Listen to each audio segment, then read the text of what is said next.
Bellinghausen and Jacob Padilla joining you to talk some Husker volleyball. Jacob, this team, #1 in the nation. We saw it again over this weekend. Let's start, though, on Friday against Wright State, because Danny Busboom-Kelly said in the press conference last night, actually, that she wasn't too pleased with what she saw on film. She called it sloppy. She called it kind of lazy, too. How do you assess Friday? If we start there. They're First game back at the Devaney Center. It feels weird. Week 3 of the season is the first time they actually get a play inside the Devaney, although obviously PBA felt like the home arena, but it's different. And so I think that the team was excited to get back into the Devaney, to just kind of get in their normal routine, what they're used to, and maybe obviously they got through the top 10 gauntlet, so now first 2 week, you got 2 top 10 teams in front of 15,000 plus fans. You got a true road match, and I'm sure Danny was harping on him how much about, hey, no let up. This is a good team last year, and we're playing on the road. So you had that kind of road aspect of it, a little bit more of attention getter, and then you got another top 10 team in a neutral site. So this is the first one where you're back at home against a not ranked team. Maybe there was probably a little bit of complacency that kind of seeped in there, and I think a lot of that sloppy. She talked about kind of giving up kills that that's not their standard, and that's ultimately going to be something that this team has to battle all year long, and that's what you run into with the best teams when their best competition is themselves. Yeah. And you're not going to have a team that really grabs your attention. So it's kind of a test of maturity, and also a test of talent where maybe you're not 100% locked in. You can still get out there with a sweep against a good team. Wright State, it was a Horizon League favorite. They were runner-up last year in that league. They brought a bunch of players back. Got the setter of the year. They've got some good players back. So it's not like it's a cakewalk team. So I think it's probably a little bit of Danny trying to make sure that they establish that standard really high, and that I'm sure probably wasn't that bad, but it's still kind of sending the message like, hey, we can't, if we want to accomplish our goals this year, we can't have weeks where we just kind of walk in there and assume because we're Nebraska that we're going to win. So I think there was probably a little bit of that in that result and in kind of her message afterward. And I'd say the message was well received based on the performance against Cal. Yeah, absolutely. And two of the bright spots I will say out of that match against Wright State, Virginia Adriano, Manaya Obeche. Starting on Virginia, because we really hadn't seen any sort of breakout game from her per se, but we saw her most efficient night hitting 286 and starting to get more involved, starting to look more like herself. And we're starting to see kind of what this rotation looks like, how Danny's using her players, and it does. I'm sure Ali Czech will get her opportunities this season. They'll need her at certain points, but it kind of does seem like they want Virginia to be able to grab that position and run away with it. And you saw the first couple of weeks offensively just wasn't there. She wasn't able to get in any kind of rhythm. She had 9 kills and 10 errors on 33 attacks in their first 4 matches. And obviously good blocking presence at 6'5", and that's ultimately why I think they like her out there. But just wasn't comfortable attacking. This weekend, she 10 kills, 4 errors on 20 attacks. So hitting 300 in 5 sets against Wright State and Cal. So she had 3 kills and only 1 error, playing part-time in that second match of the weekend. So maybe I think this is and she talked about how kind of big confidence builder for her. And Danny kind of let Bergen Riley play the whole match. She let Virginia play the whole match because she wanted to get them a full match together to kind of continue working on that connection. And I think we saw that pay dividends a little bit this weekend. So that's kind of one of the points. Harper Murray, playing at unreal level, 4 kills per set, 345 hitting, 7 aces, 2.6 digs per set. She's hit over 300 in 5 straight matches ever since the opener. So she's playing at an unreal level. Outside of her, they're still trying to figure out, and Rebecca Alec, to be fair, as well, who's playing at a high level, but they're still trying to figure out those secondary attacking options where consistency hasn't been there yet. That right side is one of them. That second left side is the other. So I think this was good for Nebraska to see, for Virginia to see some success and to have something to build on confidence-wise. Yeah, we also got to see the depth in that middle position as well, with Manaya Obeche getting her first true run, if you will, in a Husker uniform, and the future's bright. Yeah, Danny gave Rebecca Alec the night off on Friday against Wright State, and the freshman just comes in and ho-hum, 8 kills, 583 hitting, 5 blocks in her first match at the Devaney Center. And it was interesting listening to her talk about, too, and just kind of the conversations, the understanding, realizing that, hey, I'm coming into a program with 2 veteran, really good middle blockers. You're probably not going to need me much. I'm kind of brought here as a utility player to make make Alec and Jackson better every day in practice. Like, that's her biggest contribution this season is going to be that. But she also showed, like, hey, if you need me, if you want to give me a day, I can step up and produce as well. So, yeah, that middle blocker position looking really strong because Alec, 2.5 kills a set, 418 hitting, 1.56 blocks per set. She is playing at an unreal level, and it's kind of crazy. Like, 3 weeks into the season, if you had told me that Andy Jackson would be their 3rd most effective middle blocker, I would have called you crazy. That's the first-team All-American, and she kind of fell into a little bit of a rut there. She was hitting she had a streak of 3 straight matches hitting under 220. This is someone who hit over 400. It was 6th best mark in the country last year, 4th best mark in program history. She was last year, and she's hitting under 300 so far this season. But it was good to see her kind of break out with 12 kills, 450 hitting, had 4 blocks, all in that second set where she took over alongside Harper Murray against Cal. So, ultimately long-term, Andy's going to be fine. It's just kind of noteworthy that got off to a little bit of a slow start this season. And she talked about it too, just she and Bergen, they're working through it, like overthinking it, just see ball, hit ball is kind of the message that those two shared going in the second set. She had 1 kill, 2 errors in the first set and then dominated the last 2. So, again, another good sign moving forward and for Nebraska is, all right, maybe Andy's starting to kind of find a rhythm and pull herself out of that little mini slump. I know. I'm just thinking to myself, how good is this team going to be when you have Andy Jackson firing, Harper Murray firing, Rebecca Alec? Like, who can stop them? Yeah, if Virginia may be starting to figure it out. And I mean, even Terea Sigler. So we've seen the rotation so far, what they're going to do. Terea is basically playing defensive specialist as a true freshman number 1 outside hitter in the country because her passing and her defense have been so good for a freshman. Attacking's been a little bit slower to come around, but she's playing 3 rotations in the back row for Taylor Landfair in the front primarily.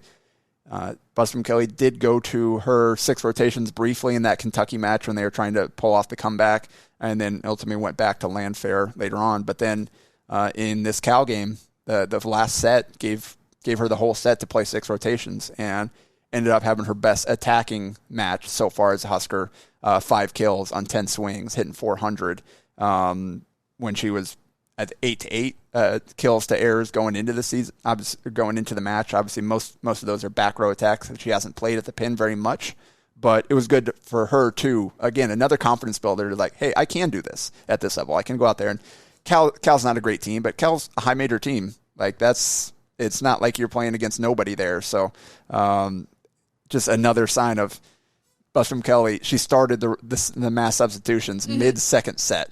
So another an ACC team, Cal ACC. That's weird. But another high major team. You're just like, yeah, this. We're just gonna do a hockey line change. Yeah, exactly. Yeah. We're gonna get everybody into the match. 13 players are gonna play. We're gonna play. Give our second setter half the match. She subbed in halfway through the second set and then finish it out with Campbell Flynn. And so. It's just the confidence and the talent level and just like, yeah, we're just going to put all our backups in midway through this match. And even Harper Murray subbed out in third set to give Skylar Pierce some more run. So Danny Busby Kelly so far has lived up to her word. She's playing almost everybody at this point. Again, we've got the players that have not appeared yet that are potentially in line for a red shirt if they're not needed at some point because of injury or whatever reason. But everybody else, they're getting a chance. It was funny because John Cook mentioned it on the broadcast about the lineup changes and all that. He's like, I'm going to be honest. Like, I didn't do that. I wasn't about that. You know, I was in one way or another said he was kind of scared to do that in a match and make those big changes, but he was applauding Danny, saying, hey, she goes with her gut. She knows when she wants to make a change, and she does it. And that's the hard thing about volleyball, like compared to basketball, where you're up 40, you can put whoever you in. There's almost no chance of you blowing that match. Mm-hmm. In volleyball, you start over. No matter how much you blow a team out in a set, you're starting over 0-0 the next set. And you lose a set, then you lose the next set, and now if you're up 2-0, you're in a 5-set match, and it's hard to we got to go back to our starters. You never want to do that. There is definitely a balancing act there. It's a little bit harder in volleyball to get reserves into the match for that reason, for development, for in a blowout situation. And Cook was always pretty conservative in regard to that. He rotated the middles. He gave Rebecca Alec matches off throughout the season just to kind of keep her fresh and get the backups opportunities. Saw a little bit of kind of back and forth at one of the pins, but outside of that, you didn't see a whole lot of rotation from Cook, and that's so far it's been very different under Bus from Kelly, and that takes some sacrifice too from players like Bergen Riley playing half a match out there. You look, this is a All-American type of player, two-time Big Ten Side of the Year. I mean, ultimately hurting her season numbers, only getting to play half a match there, but they're all cool with it.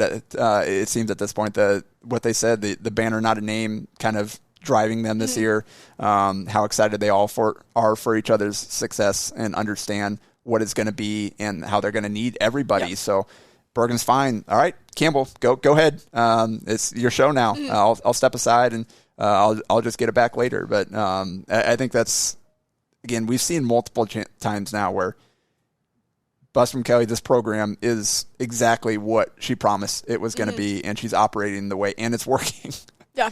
And no, it's incredible because you can just throw a freshman setter into a match like that, and she just fits in seamlessly. And they hit ridiculous. So they got off to a slightly slow start in the first set, hit mid-200s, which just pretty average, and then I think they terminated on 10 of the first 12 swings in the second set with Riley running the show, and then you made the setter change later in that set.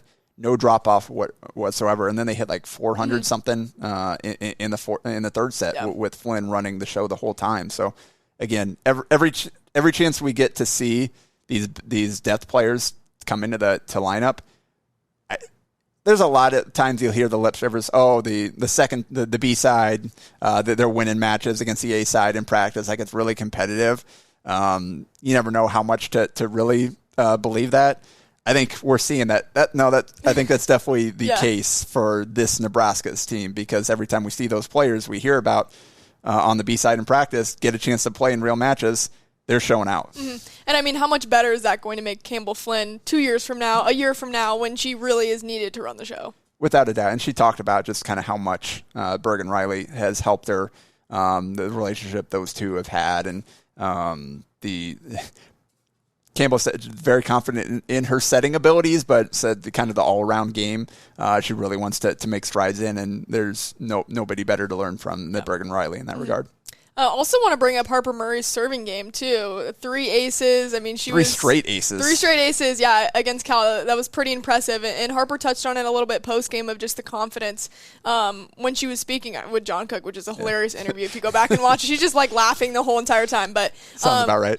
But that's just the aggressive nature that Danny wants to see from her players at the service line. And that's what Andy Jackson talked about afterward, too. Season-high 6 aces in that match, and 2 aces a set. That's a really good number. Yeah.